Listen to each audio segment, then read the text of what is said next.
ওফ, east Bengal finally 12 বছরের অপেক্ষা আজকে কি দুর্দান্তভাবে কাটলো। লড়াই ঝগড়া করে শেষ পর্যন্ত 111 মিনিটে ক্লেটন সিলভার একটা দুর্দান্ত করা গোলে 3-2 সুপার কাপ জিতে গেল ইস্ট বেঙ্গল দল।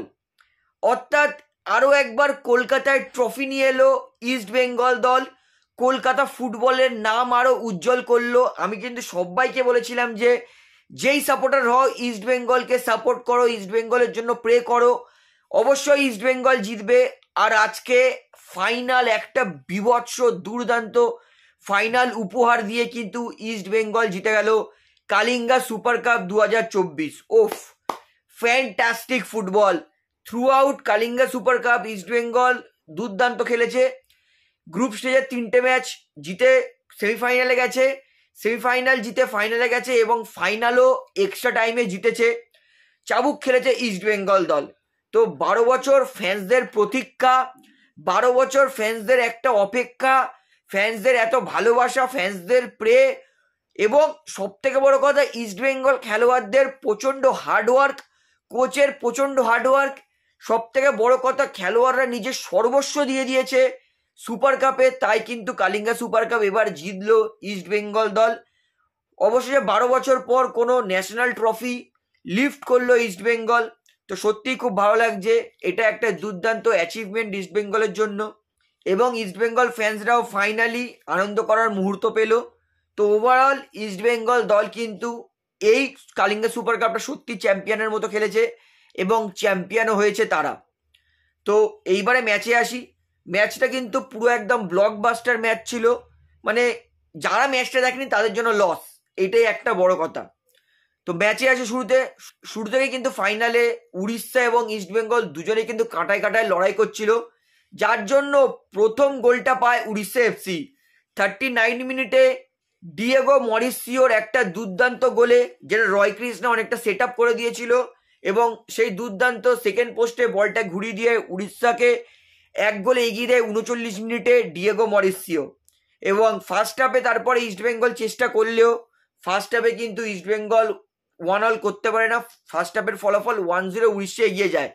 এবং ফাইনালের মতো বড় টুর্নামেন্ট, সেইখানে বেশি গোল হবে এটা কিন্তু এক্সপেকটেশন থাকে না, কিন্তু অনেক কটা গোল দেখেছি, বলতে পারি গোলের বৃষ্টি দেখেছি আজকে।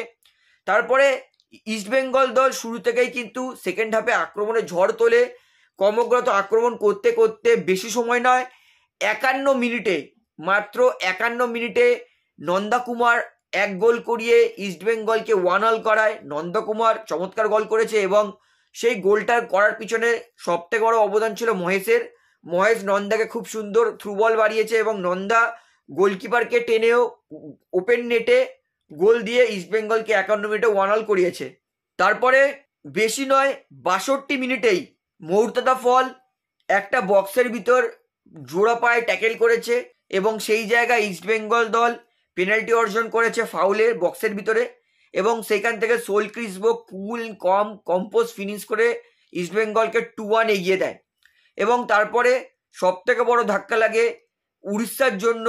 68 মিনিটে উড়িষ্যা জন্য রেড কার্ড খায় মোর্তাদা ফল কুনি মারার জন্য, এবং সেইখান থেকে উড়িষ্যা হয়ে যায় 10 ম্যান। তখন 10 ভার্সেস 11 লড়াই হয়, কিন্তু উড়িষ্যা তারা লড়াই ছাড়েনি, মানতে হবে। উড়িষ্যা ক্রমাগত আক্রমণ করে করে করে ফাইনালি রয় কৃষ্ণাকে মেনে গেলাম। ওই জায়গাটা রয় কৃষ্ণ এত সুন্দর পাসটা দিয়েছে, ব্যাকহিল করেছে পাসটা, যে বলটা এত সুন্দর থ্রু গেছে, ডিয়েগো মরিসিও টাচ করেছে এবং প্রাপসুকান গিল পরিষ্কার ফাউল করেছে বক্সের ভিতর, কোনো কিছু করার নেই। যেইখানে এক্সট্রা টাইমের প্রায় শেষ ডাইং মুভমেন্ট, মানে ওইটা যদি প্রাপসুকান গিল ধরে নিত তাহলে কিন্তু ম্যাচ ওখানেই শেষ হয়ে যেত, ম্যাচ আর আগে যেত না। তো একদম লাস্ট মুহূর্তে, লাস্ট কিছু সেকেন্ডে ইস্ট বেঙ্গল দল পেনাল্টি দিয়ে বসে এবং সেই পেনাল্টি দিয়ে কুল অ্যান্ড কম্পোজ কামলি ফিনিশ করে আহমেদ জাহু। সেইখানটায় শেষ মুহূর্তে ডাইং মিনিটে 2-2 হয়ে যায়। তারপরে এক্সট্রা টাইম হয়। এক্সট্রা টাইমে প্রথম এক্সট্রা টাইমে কিন্তু 105 মিনিটে কেউ গোল করতে পারেনি, ফলাফল থাকে 2-2। এবং তখন কিন্তু সৌভিক রেড কার্ড খেয়ে গেছিল প্রথম এক্সট্রা টাইমে, সেইখানে কিন্তু 10-10 ম্যান হয়ে যায়। তারপরে সেকেন্ড এক্সট্রা টাইম শুরু হয়, ইস্টবেঙ্গল উড়িষ্যা দুজনেই কিন্তু ইকুয়াল অ্যাটাক করছিল, কিন্তু ইস্টবেঙ্গলের গোলকিপারের ভুল এবং নরেন্দ্র গেহলটের ভুল। একটা 111 মিনিটে ইস্টবেঙ্গলের গোলকিপার মোয়ার আল্টে তিনি বল দিয়েছিলেন নরেন্দ্র গেহলটকে। নরেন্দ্র গেহলট বলটা রিসিভ করে মনে হয় নাটমেক করতে গেছিল ক্লেটন সিলভাকে, কিন্তু Clayton experience player, experience striker, গোলের গন্ধ পায়। তো গোলের গন্ধ পেয়ে সঠিক জায়গায় ছিল, বলটাকে স্ন্যাচ করেছে এবং সুন্দর সেকেন্ড পোস্টে রেখেছে। সেইখানে 3-2 111 মিনিটে এগিয়ে যায় ইস্টবেঙ্গল এবং তারপরে ফাইনাল রেজাল্টও হয় 3-2। এইভাবে ইস্টবেঙ্গল হয়ে যায় কালিঙ্গা সুপার কাপ চ্যাম্পিয়ন এবং ইস্টবেঙ্গল এইবার সুযোগ পাবে এএফসি খেলার। এএফসি কাপ প্রিলিমিনারি রাউন্ডে পৌঁছে গেল ইস্টবেঙ্গল দল, অর্থাৎ এএফসি কাপ খেলার কিন্তু সুযোগ পেয়ে গেছে ইস্টবেঙ্গল, যেটা খুবই ভালো। ইস্টবেঙ্গল আরও একবার এএফসি কাপ খেলতে পারবে। তো এটাই ছিল ম্যাচের পুরো সামারি। ইস্টবেঙ্গল 3-2 জেতে এবং আমার জন্য আজকের ম্যান অফ দ্য ম্যাচ সত্যি একজন, সেটা হচ্ছে সোল ক্রিস্পো, এবং সোল ক্রিস্পোকেই ম্যান অফ দ্য ম্যাচ দিয়েছে। তো ওভারঅল ম্যাচটা আমি প্রচণ্ড উপভোগ করেছি এবং মনটা খুবই খুশিতে ভরে গেছে যে ইস্টবেঙ্গল দল জিতেছে ট্রফি। কলকাতায় আরও একবার ট্রফি আসছে, তো কলকাতা ফুটবল প্রেমী, কলকাতার ফুটবলের নাম আরও উন্নত হবে। তো ম্যাচটা আমি দারুণ উপভোগ করেছি। আপনার ম্যাচটা কেমন হয়েছে সেটা আমাকে অবশ্যই কমেন্টে জানাবেন। তাহলে বন্ধুরা, আজকের এই ভিডিওটিতে আমার আপনাদেরকে এতটাই বলার ছিল। তো আশা করি ভিডিওটি আপনার ভালো লাগলো। তো ভিডিওটি ভালো লাগলে অবশ্যই লাইক করুন, কমেন্ট করুন, শেয়ার করুন এবং বন্ধুরা চ্যানেলটিতে নতুন আছেন সবাইকে অনুরোধ করবো তারা অবশ্যই পাবলিক ভিউ কলকাতা এই চ্যানেলটিকে সাবস্ক্রাইব করে বেল আইকন প্রেস করে অল করে রাখবেন। ধন্যবাদ।